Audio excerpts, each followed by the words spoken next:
નવસારી શહેર સ્વચ્છ રહે તેના માટે નવસારી મહાનગરપાલિકા દ્વારા અવનવા જનજાગૃતિને લઈને પ્રોજેક્ટો હાથ ધરવામાં આવી રહ્યા છે। ત્યારે હાલ શ્રાવણ માસનો પવિત્ર મહિનો શરૂ થયો છે, જેને લઈને તમામ જે મંદિરોમાં છે હજારોની સંખ્યામાં ભક્તો પૂજન અર્ચન કરવા માટે આવતા હોય છે, સાથે પૂજાપાનો સામાન અને ફૂલ પણ ભગવાન ઉપર અર્પણ કરતા હોય છે। ત્યારે હવે ફૂલનો કઈ રીતના ઉપયોગ કરી શકાય તેના માટે નવસારી મહાનગરપાલિકાને વિચાર આવ્યો। ત્યારે હવે પણ જ્યારે હિન્દુ ધર્મના આવનાર મહત્વના જે તહેવારો છે જેને લઈને ફૂલ સૌથી વધુ માત્રામાં મંદિરોમાંથી આવશે, ત્યારે કોઈની લાગણી ન દુભાય અને ભગવાનને અર્પણ કરવામાં આવેલા ફૂલ છે તે પણ કચરામાં કે અન્ય જગ્યાએ ન જાય, ન ફેંકાય, તેના માટે પર્યાવરણ માટે આશીર્વાદરૂપ હવે સાબિત થશે। ત્યારે નવસારી મહાનગરપાલિકા દ્વારા નવો પ્રોજેક્ટ જે શરૂ કરવામાં આવ્યો છે, આ પ્રોજેક્ટનું નામ છે journey of floral waste. Navsari શહેરમાં આવેલા મંદિરોમાંથી હવે ફૂલ નવસારી મહાનગરપાલિકા દ્વારા એકત્ર કરવામાં આવશે, જેને લઈને કમિશનર દેવ ચૌધરીએ માહિતી આપી હતી। જી સર, શું છે આ પ્રોજેક્ટ?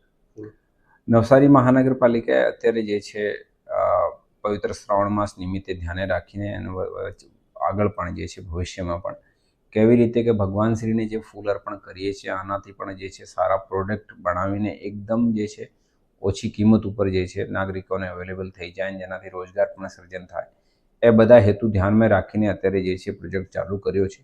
અત્યારે આનાથી પહેલાં પ્રોજેક્ટ ચાલુ કરવા પહેલાં જે છે અમે કોર્પોરેશન વિસ્તારમાં જેટલા મંદિરો આવેલા આના બધા પૂજારીઓ સાથે પણ વાર્તા કરી, મિટિંગ કરી। હવે આના માટે અમે જે છે ડેડિકેટેડ 2 વ્હીકલ રાખ્યા છે, જે દરેક મંદિર જઈને સવારે અને સાંજે જે છે ફૂલો જે છે બધા કલેક્ટ કરે છે। કલેક્ટ કર્યા પછી અમારી એસએચજીની બહેનો જે છે આને ડ્રાય કરીને, આને પ્રોસેસ કરીને જે છે આનામાંથી અગરબત્તી બનાવવામાં આવશે। અત્યારે અમારી બ્રાન્ડિંગનો ને પણ કામગીરી ચાલુ છે, અમે ફાઇનલ સ્ટેજ ઉપર છે ફાઇનલ કરવા માટે। એ કર્યા પછી આનામાંથી જે અગરબત્તી બનશે એ અમારો પ્લાન છે કે લગભગ નવરાત્રિ પહેલાં જે છે અમે આનું વેચાણ ચાલુ કરીશું।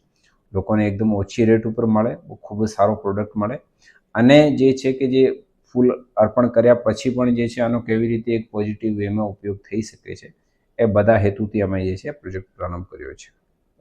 પ્રોડક્ટ બન્યા બાદ શું કઈ જગ્યા પર વેચાણ? પ્રોડક્ટ બન્યા પછી જે છે અમે જે અમારી સિવિક સેન્ટર છે કે અમારી જે છે દરેક જ્યાં લોકોનો ફૂટફોલ વધારે થતો હોય એવી રીતે અમે નક્કી કરીશું કે જે છે લોકોને વધારે મહત્તમ લાભ મળી શકે છે આ વસ્તુનો।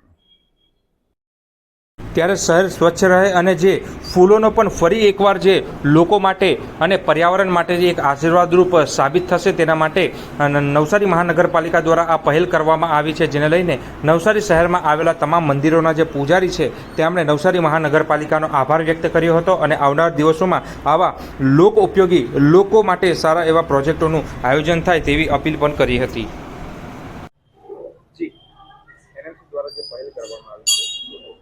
જી, આપણી નવસારી નગરપાલિકા હવે મહાનગરપાલિકા બની ચૂકી છે। એટલે એનએમસીએ હમણાં જે છે એ હાલમાં નવું ચાલુ કર્યું છે કે જેમાં ડોર ટુ ડોર કેમ્પેન જઈને અને ઘરમાં જે ચડાવેલી પૂજાપોની સામગ્રી છે, ભગવાન ચડાવેલા પુષ્પો છે, એ કલેક્ટ કરતા છે। તો એની શરૂઆત આપણા દેવેશ્વર મહાદેવ મંદિરથી કરવામાં આવી હતી, જેમાં વસાવા સાહેબ આવેલા હતા અને એમના હાથ દ્વારા પહેલે પુષ્પ નીકળી। એટલે કહેવાનો મતલબ એમ છે કે આ વસ્તુ જે વિચાર કરી કે ભગવાન ચડાવેલા પુષ્પ છે એને કલેક્ટ કરીને એને પછી ધૂપ બનાવી, ખાતર બનાવીને ઉપયોગ કરવો। એટલે કહેવાનો મતલબ એમ છે કે સનાતન ધર્મમાં જો શહેરમાં કોઈ 1 બી મંદિર હોય, 2 બી મંદિર હોય, એનાથી કેટલા બધા રોજગાર થાય। દૂધ વેચવાવાળાથી માંડીને બીલીપત્ર વેચવાવાળા, પ્રસાદ વેચવાવાળા, અને ત્યારબાદ ભગવાન ચડાવેલા પુષ્પ પણ એ વેસ્ટ જતા નથી અને આવી રીતે એનો ઉપયોગમાં લાવી અને શુભ કાર્ય થાય છે અને કેટલાને રોજગાર મળે છે। તો આ જે એનએમસીએ જે નવું અભિયાન શરૂ કર્યું છે એના માટે હું હાર્દિક શુભકામના પાઠવું છું, અને જે આવા વિચારો લાવે છે એમને બી શુભકામના પાઠવું છું, અને આશા રાખું છું કે નવસારીમાં નિરંતર મહાનગરપાલિકા બની છે ત્યારબાદ બધા આવી રીતે સારા કામો લેતા રહેશે। જય શ્રી દેવેશ્વર।